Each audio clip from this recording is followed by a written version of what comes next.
If I had a woman over 40 in front of me on this couch with me right now and she wanted to lose 20, 30 pounds, you think that she should be started with a strict meal plan and some workouts immediately. I would not do that, because when you go from doing nothing to doing it all, you're setting yourself up for failure. So instead of setting you up for failure, I would set you up with systems that work. It's also a system that worked for me when I was losing 70 pounds.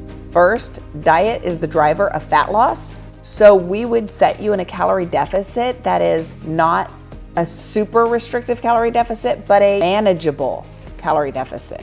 I would even give you a calorie deficit range. I wouldn't give you an exact number to try to hit, because that's just a recipe for you feeling like a failure when you don't hit that number. And I don't just set all clients at 1,200 calories. In fact, very few clients are at those calories, but that's for the clients who are, well, really short or already small in stature.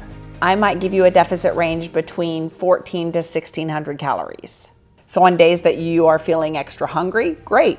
Eat closer to the 1,600 calorie range. Days that you're not feeling hungry, eat closer to the 1,400 calorie range, as long as you are hitting an average of around 1,500 calories. If that were your deficit, then great, because that makes things more sustainable when you give yourself a range. I also would not ask my clients to track all of their macros. I know you're thinking, but wait a minute, Casey, I need to eat low carb. No, you don't.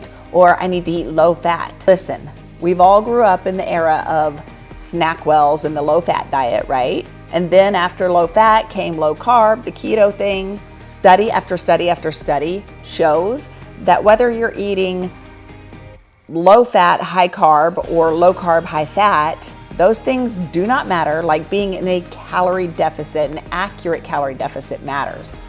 I would give you a protein goal. Why? Because protein is what keeps you feeling full. It has the highest thermic effect of food, it digests the slowest, it keeps you satisfied, so you're more likely to sustain your calorie deficit when you have a high protein goal. And also, you're not trying to play Tetris with all of your macros. You're literally hitting your calorie deficit and your protein goal daily. I would also give you a reasonable step goal to hit. Everybody thinks we have to start with this magical 10,000 steps per day. If that's not where you're at right now, then you're gonna feel like a failure when you don't hit that number on day 3. Track your steps where you're at now and aim for something just a little bit higher. If you're hitting 7,000 steps a day now, aim for 7,500 over the next month. If you have no idea how many steps that you're getting in every day, well then aim for 6,000 to 7,000 steps per day and start there. Notice I still haven't said anything about workouts. That's it. I would focus on calorie deficit, protein goal, getting in steps, because those things are going to drive fat loss. And if you cannot be successful at those things, well, you're sure not going to be successful at those things plus the added workouts. In my programming, I do the calorie deficit and protein audit on you. I give you those targets. I give you your step target. I check your metrics and I keep you accountable. And once a client has mastered those things, then okay, great. Let's move on to the muscle building piece. But again, we're not going to start with something that feels unsustainable. So I invite you to be the woman on my virtual couch.